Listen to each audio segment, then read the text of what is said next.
Prologue. The birth of Simon Arthur Henry Fitzranulph Bassett, Earl Cliveden, was met with great celebration. Church bells rang for hours. Champagne flowed freely through the gargantuan castle that the newborn would call home, and the entire village of Cliveden quit work to partake of the feast and holiday ordered by the young Earl's father. "This," the baker said to the blacksmith, "is no ordinary baby. For Simon Arthur Henry Fitzranulph Bassett would not spend his life as Earl Cliveden. That was a mere courtesy title. Simon Arthur Henry Fitzranulph Bassett, the baby who possessed more names than any baby could possibly need, was the heir to one of England's oldest and richest dukedoms. And his father, the 9th Duke of Hastings, had waited years for this moment. As he stood in the hall outside his wife's confinement room, cradling the squalling infant, the Duke's heart near burst with pride. Already several years past 40, he had watched his cronies, dukes and earls, all beget heir after heir. Some had had to suffer through a few daughters before siring a precious son, but in the end, they'd all been assured that their lines would continue, that their blood would pass forward into the next generation of England's elite. But not the Duke of Hastings. Though his wife had managed to conceive 5 times in the 15 years of their marriage, only twice had she carried to full term, and both of those infants had been stillborn.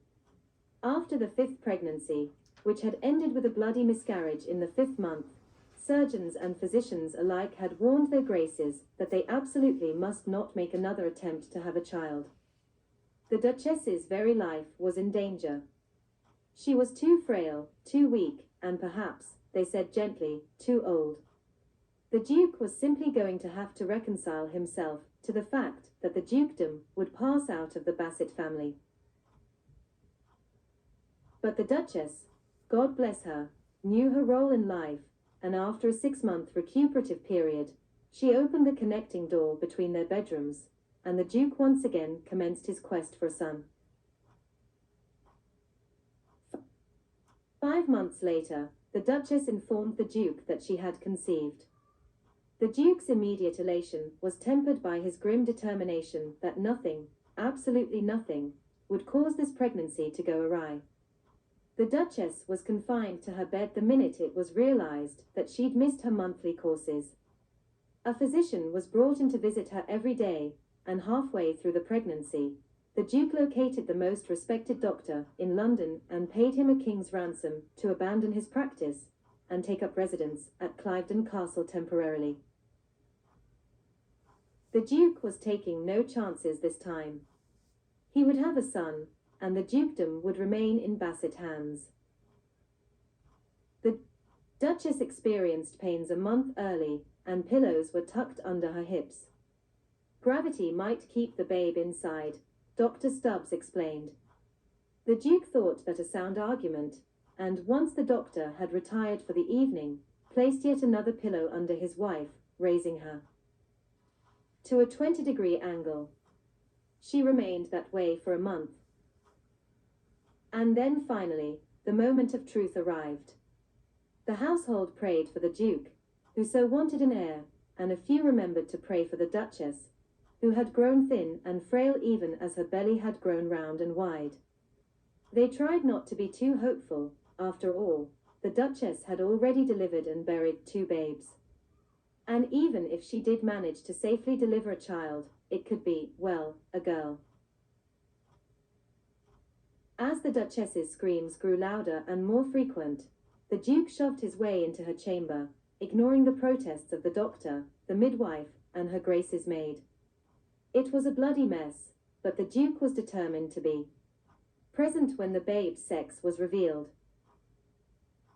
The head appeared, then the shoulders. All leaned forward to watch as the Duchess strained and pushed, and then the Duke knew that there was a God, and he still smiled on the Bassetts. He allowed the midwife 1 minute to clean the babe, then took the little boy into his arms and marched into the great hall to show him off. "I have a son," he boomed. "A perfect little son. And While the servants cheered and wept with relief, the Duke looked down upon the tiny little Earl and said, "You are perfect. You are a Bassett. You are mine." The Duke wanted to take the boy outside to prove to everyone that he had finally sired a healthy male child, but there was a slight chill in the early April air, so he allowed the midwife to take the babe back to his mother. The Duke mounted one of his prized geldings and rode off to celebrate, shouting his good fortune to all who would listen. Meanwhile, the Duchess, who had been bleeding steadily since the birth, slipped into unconsciousness, and then finally just slipped away. The Duke mourned his wife. He truly did. He hadn't loved her, of course, and she hadn't loved him, but they'd been friends in an oddly distant sort of way. The Duke hadn't expected anything more from marriage than a son and an heir, and in that regard, his wife had proven herself an exemplary spouse. He arranged for fresh flowers to be laid at the base of her funereal monument every week, no matter the season, and her portrait was moved from the sitting room to the hall, in a position of great honor over the staircase. And then the Duke got on with the business of raising his son. There wasn't much he could do in the first year, of course. The babe was too young for lectures on land management and responsibility, so the Duke left Simon in the care of his nurse and went to London, where his life continued much as it had before he'd been blessed by parenthood, except that he forced everyone, even the king, to gaze upon the miniature he'd had painted of his son shortly after his birth. The Duke visited Cliveden from time to time, then returned for good on Simon's second birthday, ready to take the young lad's education in hand. A pony had been purchased, a small gun had been selected for future use at the fox hunt, and tutors were engaged in every subject known to man. "He's too young for all that," Nurse Hopkins exclaimed. "Nonsense," Hastings replied condescendingly. "Clearly, I don't expect him to master any of this anytime soon, but it is never too early to begin a duke's education." "He's not a duke," Nurse muttered. "He will be." Hastings turned his back on her and crouched beside his son, who was building an asymmetrical castle with a set of blocks on the floor. The Duke hadn't been down to Cliveden in several months, and was pleased with Simon's growth. He was a sturdy, healthy young boy, with glossy brown hair and clear blue eyes. "What are you building there, son?" Simon smiled and pointed. Hastings looked up at Nurse Hopkins. "Doesn't he speak?" She shook her head. "Not yet, Your Grace." The Duke frowned. "His too. Shouldn't he be speaking?" "Some children take longer than others, Your Grace." "He's clearly a bright young boy." "Of course he's bright. He's a Bassett." Nurse nodded. She always nodded when the Duke talked about the superiority of the Bassett blood. "Maybe," she suggested, "he just doesn't have anything he wants to say." The Duke didn't look convinced, but he handed Simon a toy soldier, patted him on the head, and left the house to go exercise the new mare he'd purchased from Lord Worth. 2 years later, however, he wasn't so sanguine. "Why isn't he talking?" he boomed. "I don't know," Nurse answered, wringing her hands. "What have you done to him?" "I haven't done anything. If you'd been doing your job correctly," the Duke jabbed an angry finger in Simon's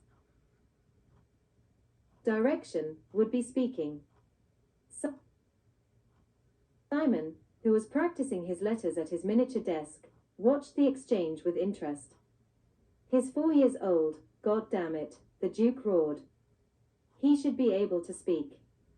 "He can write," Nurse said quickly. "5 children I've raised, and not a one of them took to letters the way Master Simon has. A fat lot of good writing is going to do him if he can't talk." Hastings turned to Simon, rage burning in his eyes. "Talk to me, damn you." Simon shrank back, his lower lip quivering. "Your Grace," Nurse exclaimed. You're scaring the child. Hastings whipped around to face her. Maybe he needs scaring. Maybe what he needs is a good dose of discipline. A good paddling might help him find his voice.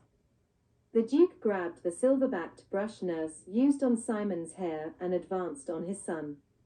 I'll make you talk, you stupid little, no. Nurse gasped. The Duke dropped the brush. It was the first time they'd ever heard Simon's voice. What did you say? The Duke whispered, tears forming in his eyes. Simon's fists balled at his sides, and his little chin jutted out as he said, Don't you h. The Duke's face turned deathly pale. What is he saying? Simon attempted the sentence again. D, my God, the Duke breathed, horrified. He's a moron. He's not a moron. Nurse cried out, throwing her arms around the boy. Don't you it. Simon took a deep breath, me. Hastings sank onto the window seat, his head dropping into his hands. What have I done to deserve this?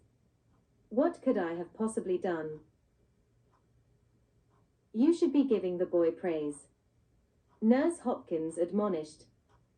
4 years you've been waiting for him to speak, Anne. And he's an idiot. Hastings roared. A goddamned, bloody little idiot. Simon began to cry. Hastings is going to go to a half-wit, the Duke moaned. All those years of praying for an heir, and now it's all for ruin. I should have let the title go to my cousin. He turned back to his son, who was sniffling and wiping his eyes, trying to appear strong for his father. I can't even look at him, he gasped. I can't even bear to look at him.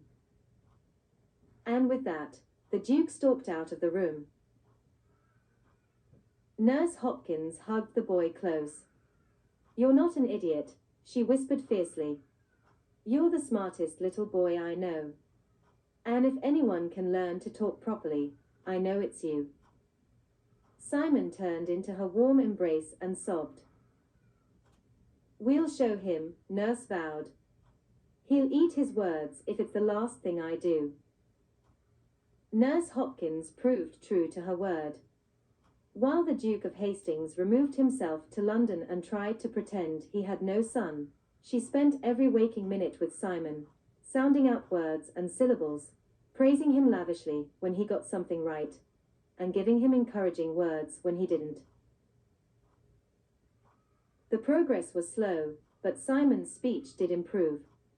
By the time he was 6, don't had turned into don't, and by the time he was 8, he was managing entire sentences without faltering. He still ran into trouble when he was upset, and Nurse had to remind him often that he needed to remain calm and collected if he wanted to get the words out in one piece. But Simon was determined, and Simon was smart, and perhaps most importantly, he was damn stubborn. He learned to take breaths before each sentence, and to think about his words before he attempted to say them. He studied the feel of his mouth when he spoke correctly, and tried to analyze what went wrong when he didn't. And finally, at the age of 11, he turned to Nurse Hopkins, paused to collect his thoughts, and said, I think it is time we went to see my father. Nurse looked up sharply. The Duke had not laid eyes on the boy in 7 years, and he had not answered a single one of the letters Simon had sent him. Simon had sent nearly 100. Are you certain? She asked. Simon nodded. Very well, then. I'll order the carriage. We'll leave for London on the morrow. The trip took a day and a half, and it was late afternoon by the time their carriage rolled up to Bassett House. Simon gazed at the busy London streetscape with wonder as Nurse Hopkins led him up the steps. Neither had ever visited Bassett House before, and so Nurse didn't know what to do when she reached the front door other than knock. The door swung open within seconds, and they found themselves being looked down upon by a rather imposing butler. "Deliveries," he intoned, reaching to close the door, "are made in the rear." "Hold there," Nurse said quickly, jamming her foot in the door. "We are not servants." The butler looked disdainfully at her garments. "Well, I am, but is not." She grabbed Simon's arm and yanked him forward. "This is Earl Cliveden, and you do well to treat him with respect." The butler's mouth actually dropped open, and he blinked several times before saying, "It is my understanding that Earl Cliveden is dead." "What?" Nurse screeched. "I most certainly am not," Simon exclaimed, with all the righteous indignation of an 11-year-old. The butler examined Simon, recognized immediately that he had the look of the Bassets, and ushered them in. "Why did you think I was dead?" Simon asked, cursing himself for misspeaking, but not surprised. He was always most likely to stutter when he was angry. "It is not for me to say," the butler replied.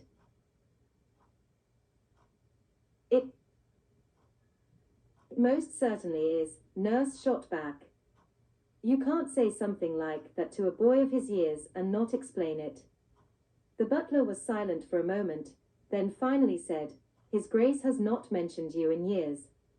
"The last I heard, he said he had no son." He looked quite pained as he said it, so no one pursued the conversation. "We, the servants, that is, assumed you'd passed on." Simon felt his jaw clench, felt his throat working wildly. "Wouldn't he have gone into mourning?" Nurse demanded. "Did you think about that? How could you have assumed the boy was dead if his father was not in mourning?" The butler shrugged. "His Grace frequently wears black. Mourning wouldn't have altered his costume." "This is an outrage," Nurse Hopkins said. "I demand you summon His Grace at once." Simon said nothing. He was trying too hard to get his emotions under control. He had to. There was no way he'd be able to talk with his father while his blood was racing so. The butler nodded. "He is upstairs. I'll alert him immediately to your arrival." Nurse started pacing wildly, muttering under her breath and referring to His Grace with every vile word in her surprisingly extensive vocabulary. Simon remained in the center of the room, his arms angry sticks at his sides as he took deep breaths. "You can do this," he shouted in his mind. "You can do this."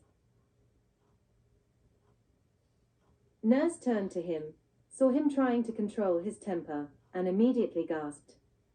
"Yes, that's it," she said quickly, dropping to her knees and taking his hands in hers. She knew better than anyone what would happen if Simon tried to face his father before he calmed down. "Take deep breaths. And make sure to think about your words before you speak. If you can control." "I see you're still mollycoddling the boy," came an imperious voice from the doorway. Nurse Hopkins straightened and turned slowly around. She tried to think of something respectful to say. She tried to think of anything that would smooth over this awful situation. But when she looked at the Duke, she saw Simon in him, and her rage began anew. The Duke might look just like his son, but he was certainly no father to him. "You, sir," she spat out, "are despicable. And you, madam, are fired." Nurse lurched back. "No one speaks to the Duke of Hastings that way," he roared. "No one. Not even the king." Simon taunted.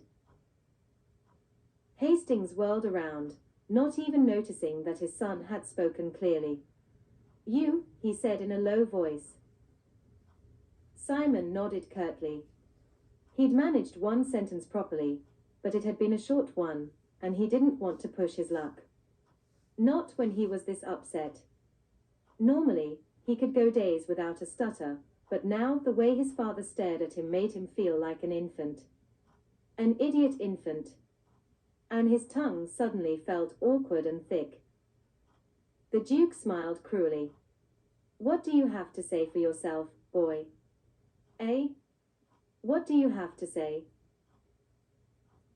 It's all right, Simon, Nurse Hopkins whispered, throwing a furious glance at the Duke. Don't let him upset you. You can do it, sweetling. And somehow her encouraging tone made it all the worse. Simon had come here to prove himself to his father, and now his nurse was treating him like a baby. What's the matter? The Duke taunted. Cat got your tongue. Simon's muscles clenched so hard he started to shake. Father and son stared at each other for what felt like an eternity, until finally the Duke swore and stalked toward the door. You are my worst failure, he hissed at his son. I don't know what I did to deserve you, but God help me if I ever lay eyes on you again. Your Grace, Nurse Hopkins said indignantly. This was no way to speak to a child. Get him out of my sight, he spat at her. You can keep your job, just so long as you keep him away from me. Wait. The Duke turned slowly around at the sound of Simon's voice. Did you say something? He drawled. Simon took 3 long breaths in through his nose, his mouth still clamped together in anger. He forced his jaw to relax and rubbed his tongue against the roof of his mouth, trying to remind himself of how it felt to speak properly. Finally, just as the Duke was about to dismiss him again, he opened his mouth and said, I am your son. Simon heard Nurse Hopkins breathe a sigh of relief, and something he'd never seen before blossomed in his father's eyes. Pride. Not much of it, but there was something there, lurking in the depths, something that gave Simon a whisper of hope. I am your son, he said again, this time a little louder, and I am not D. Suddenly his throat closed up. And Simon panicked. You can do this. You can do this. But his throat felt tight, and his tongue felt thick, and his father's eyes started to narrow. I am not DDD, go home, the Duke said in a low voice.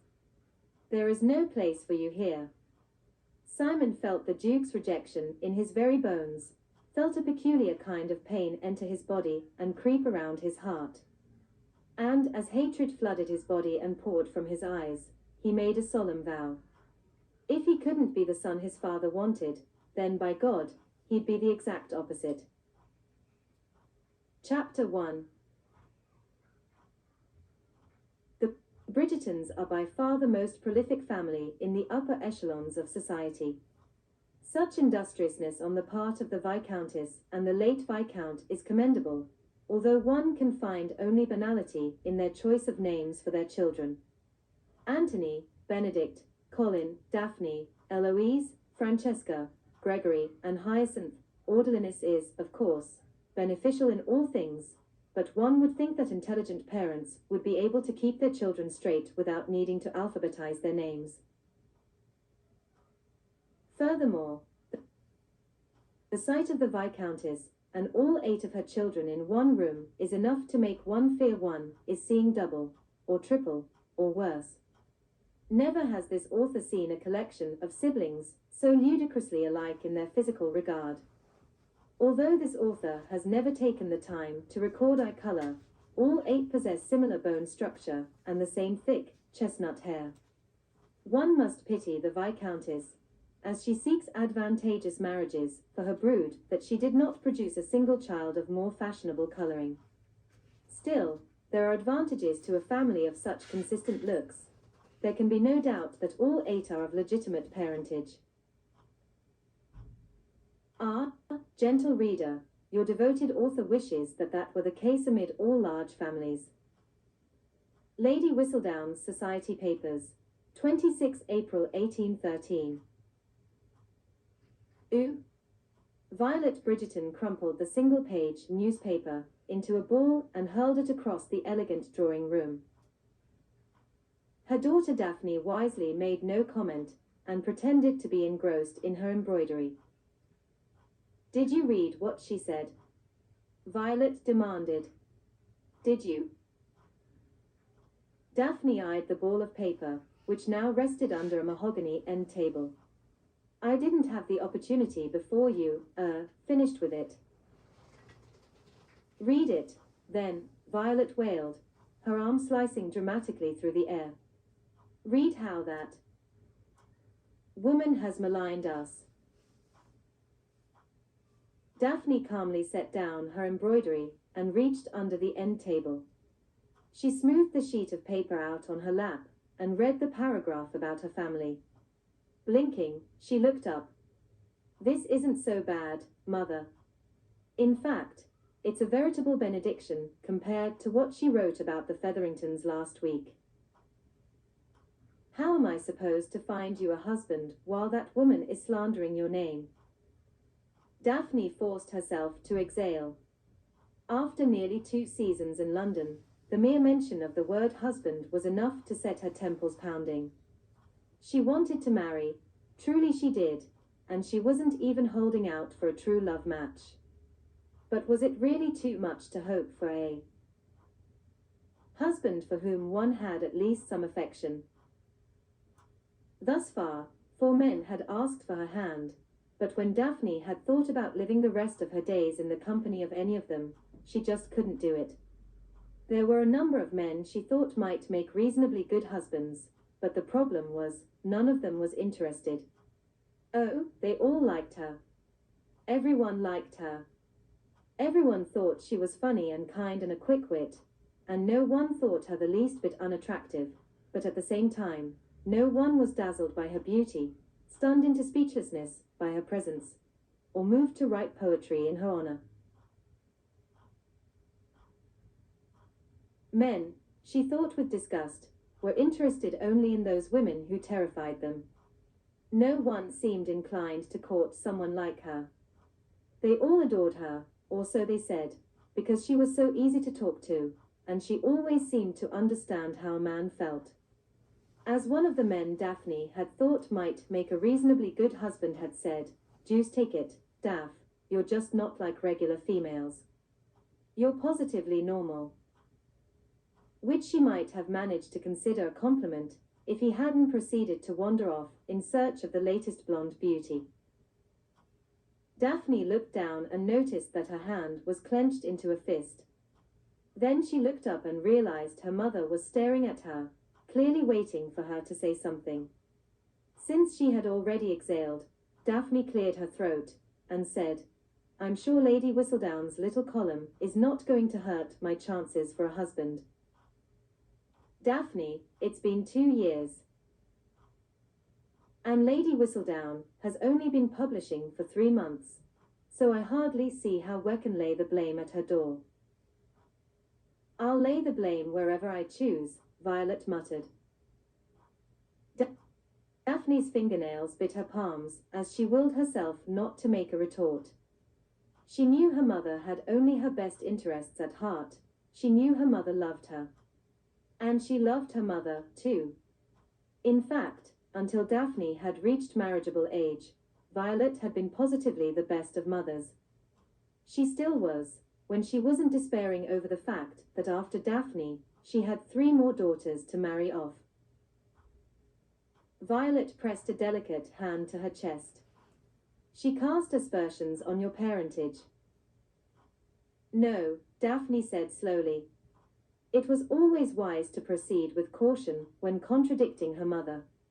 Actually, what she said was that there could be no doubt that we are all legitimate, which is more than one can say for most large families of the ton. She shouldn't have even brought it up, Violet sniffed. "Mother, she's the author of a scandal sheet. It's her job to bring such things up." "She isn't even a real person," Violet added angrily.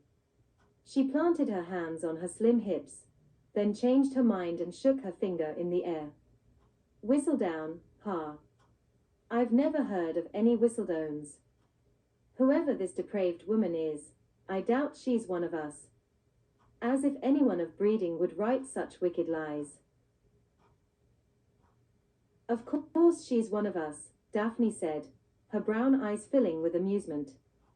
If she weren't a member of the Ton, there is no way she'd be privy to the sort of news she reports. Did you think she was some sort of imposter, peeking in windows and listening at doors? I don't like your tone, Daphne Bridgerton, Violet said, her eyes narrowing. Daphne bit back another smile. I don't like your tone, was Violet's standard answer when one of her children was winning an argument. But it was too much fun to tease her mother. I wouldn't be surprised, she said, cocking her head to the side, if Lady Whistledown was one of your friends. Bite your tongue, Daphne. No friend of mine would ever stoop so low. Very well, Daphne allowed, it's probably not one of your friends. But I'm certain it's someone we know. No interloper could ever obtain the information she reports. Violet crossed her arms. I should like to put her out of business once and for all. If you wish to put her out of business, Daphne could not resist pointing out, you shouldn't support her by buying her newspaper. And what good would that do? Violet demanded. Everyone else is reading it. My puny little embargo would do nothing except make me look ignorant when everyone else is chuckling over her latest gossip. That much was true, Daphne silently agreed. Fashionable London was positively addicted to Lady Whistledown's society papers. The mysterious newspaper had arrived on the doorstep of every member of the Ton 3 months earlier. For 2 weeks it was delivered unbidden every Monday, Wednesday, and Friday. And then, on the 3rd Monday, butlers across London waited in vain for the pack of paperboys who normally delivered Whistledown, only to discover that instead of free delivery, they were selling the gossip sheet for the outrageous price of 5 pennies a paper. Daphne had to admire the fictitious Lady Whistledown's savvy. By the time she started forcing people to pay for their gossip, all the Ton was addicted. Everyone forked over their pennies, and somewhere some meddlesome woman was getting very rich. While Violet paced the room and huffed about this hideous slight against her family, Daphne looked up to make certain her mother wasn't paying her any attention, then let her eyes drop to peruse the rest of the scandal sheet. Whistledown, as it was now called, was a curious mix of commentary, social news, scathing insult, and the occasional compliment. What set it apart from any previous society news sheets was that the author actually listed her subjects' names in full. There was no hiding behind abbreviations, such as Lord S and Lady G. If Lady Whistledown wanted to write about someone, she used his full name. The Ton declared themselves scandalized, but they were secretly fascinated. This most recent edition was typical Whistledown. Aside from the short piece on the Bridgertons, which was really no more than a description of the family, Lady Whistledown had recounted the events at the previous night's ball. Daphne hadn't attended, as it had been her younger sister's birthday, and the Bridgertons always made a big fuss about birthdays. And with 8 children, there were a lot of birthdays to celebrate. You're reading that rubbish, Violet accused. Daphne looked up, refusing to feel the least bit guilty. It's a rather good column today. Apparently Cecil tumbly knocked over an entire tower of champagne glasses last night. Really? Violet asked, trying not to look interested. Daphne replied. She gives quite a good account of the Middlethorpe ball. Mentions who was talking to whom, what everyone was wearing. And I suppose she felt the need to offer her opinions on that point, Violet cut in. Daphne smiled wickedly. Oh, come now, mother. You know that Mrs. Featherington has always looked dreadful in purple. Violet tried not to smile. Daphne could see the corners of her mouth twitching as she tried to maintain the composure she deemed appropriate for a viscountess and mother. But within 2 seconds, she was grinning and sitting next to her daughter on the sofa. "Let me see that," she said, snatching up the paper. "What else happened? Did we miss anything important?" Daphne said, "Really, Mother, with Lady Whistledown as a reporter, one needn't actually attend any events." She waved toward the paper.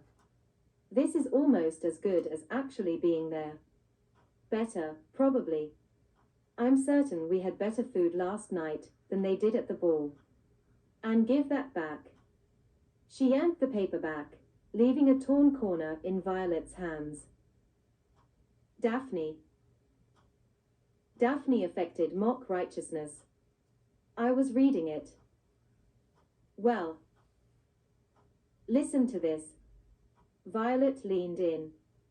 Daphne read, "The rake formerly known as Earl Cliveden has finally seen fit to grace London with his presence. Although he has not yet deigned to make an appearance at a respectable evening function, the new Duke of Hastings has been spotted several times at White's and once at Tattersall's." She paused to take a breath. "His Grace has resided abroad for 6 years. Can it be any coincidence that he has returned only now that the old Duke is dead?" Daphne looked up. "My goodness, she is blunt, isn't she? Isn't Cliveden one of Antony's friends?" "His Hastings now," Violet said automatically, "and yes, I do believe he and Antony were friendly at Oxford. And Eton as well, I think." Her brow scrunched and her blue eyes narrowed with thought. "He was something of a hellion, if my memory serves. Always at odds with his father, but reputed to be quite brilliant. I'm fairly sure that Antony said he took a first in mathematics. Which," she added with a maternal roll of her eyes, "is more than I can say for any of my children." Now, Mother," Daphne teased. "I'm sure I would take a first if Oxford would only see fit to admit women." Violet snorted. "I corrected your arithmetic papers when your governess was ill, Daphne." "Well, maybe in history, then," Daphne said with a grin. She looked back down at the paper in her hands, her eyes straying to the new Duke's name. "He sounds quite interesting," she murmured.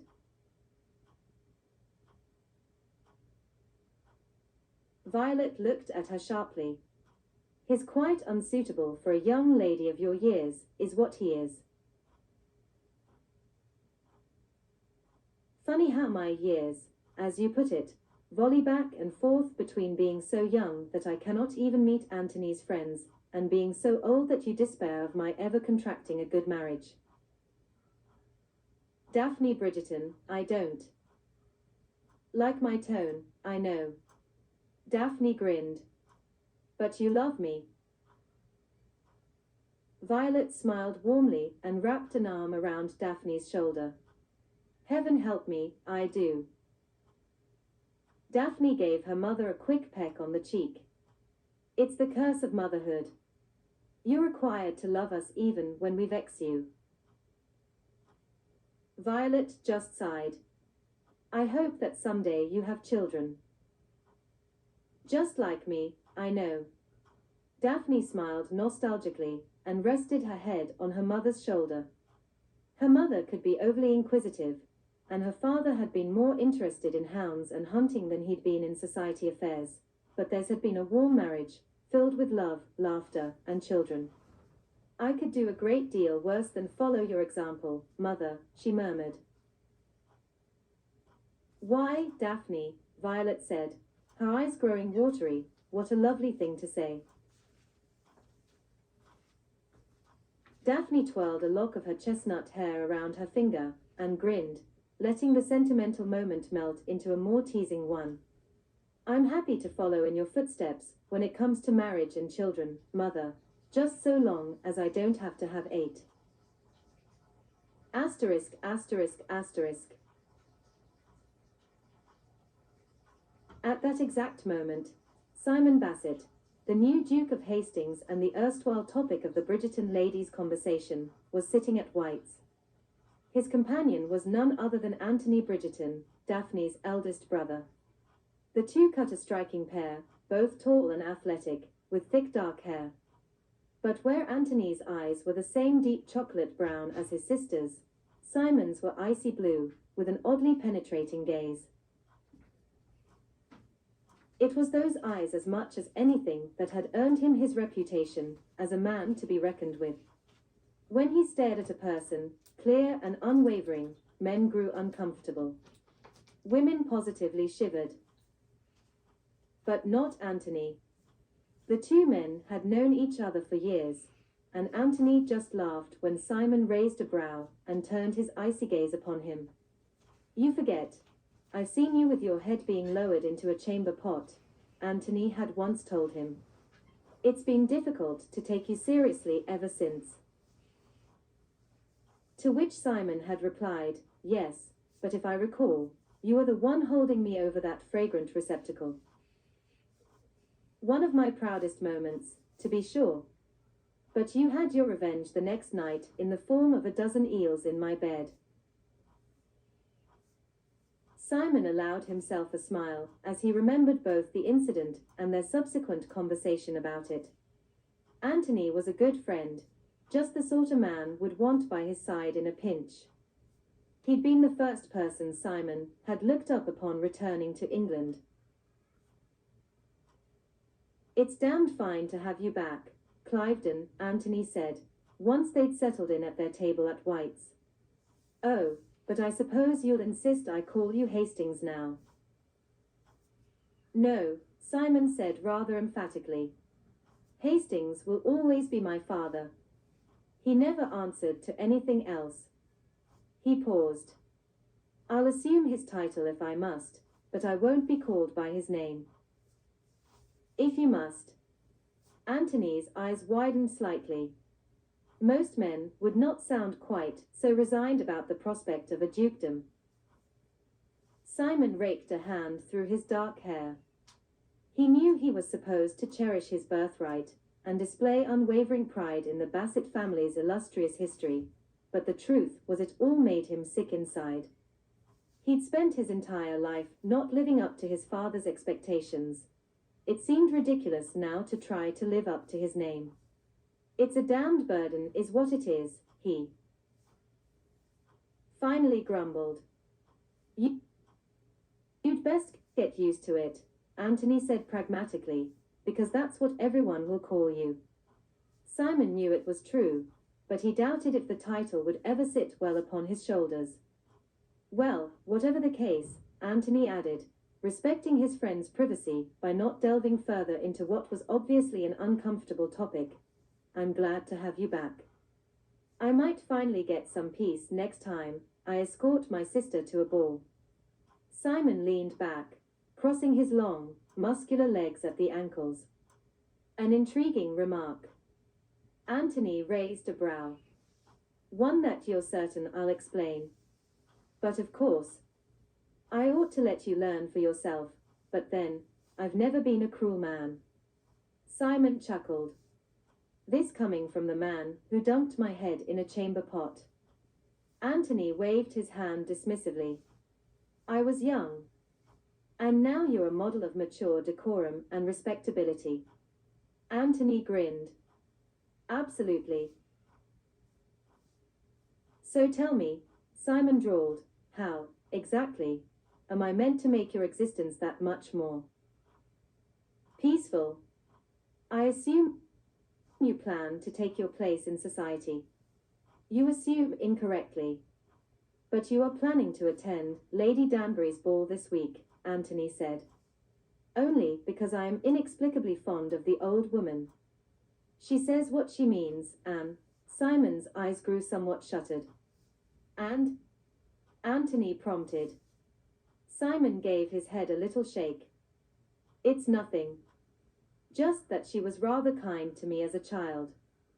I spent a few school holidays at her house with Riverdale. Her nephew, you know.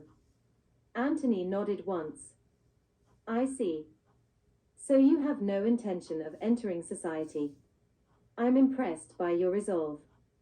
But allow me to warn you, even if you do not choose to attend the Tons events,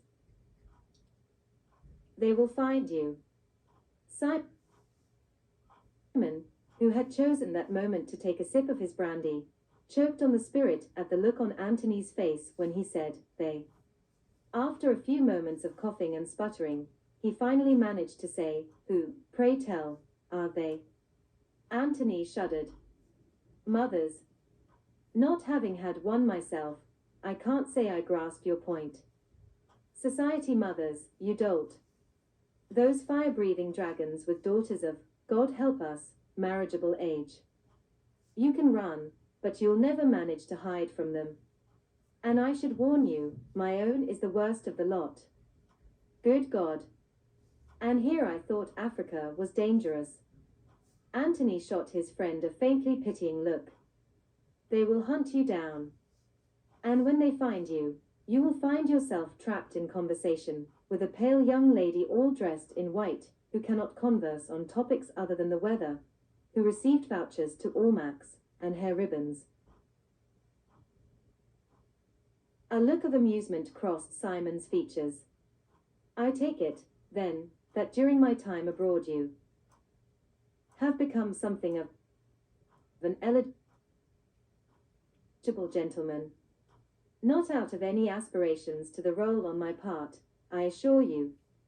If it were up to me, I'd avoid society functions like the plague.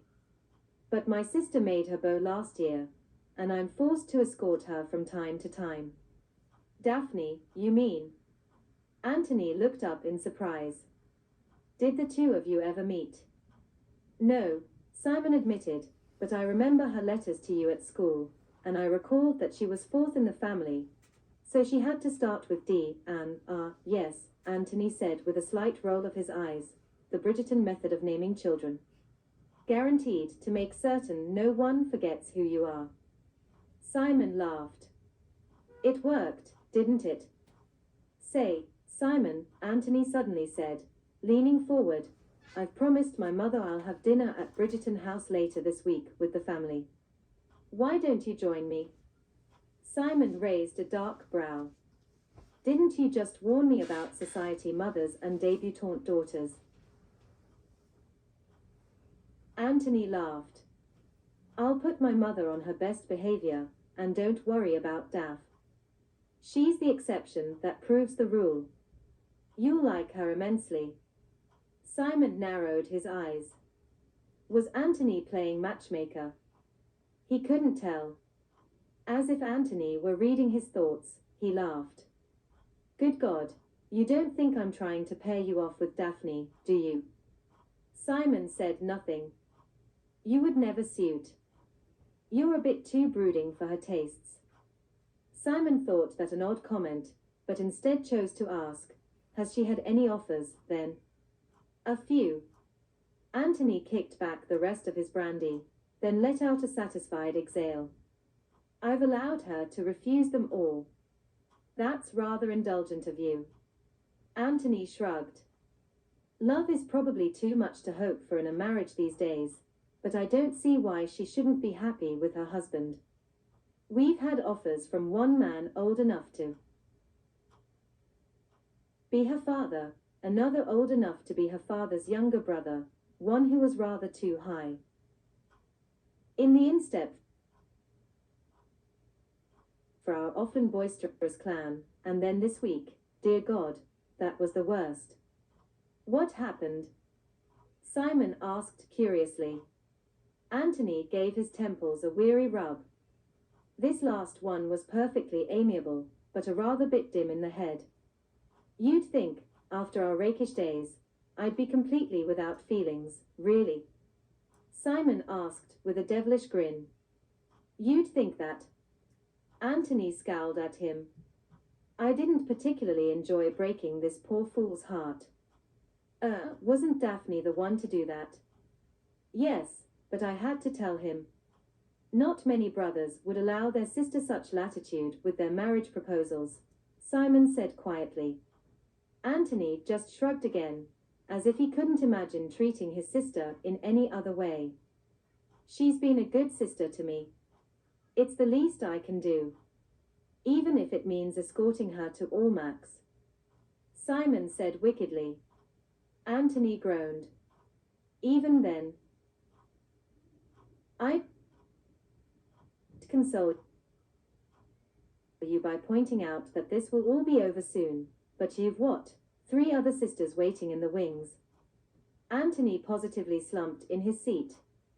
Eloise is due out in 2 years, and Francesca the year after that, but then I've a bit of a reprieve before Hyacinth comes of age. Simon chuckled.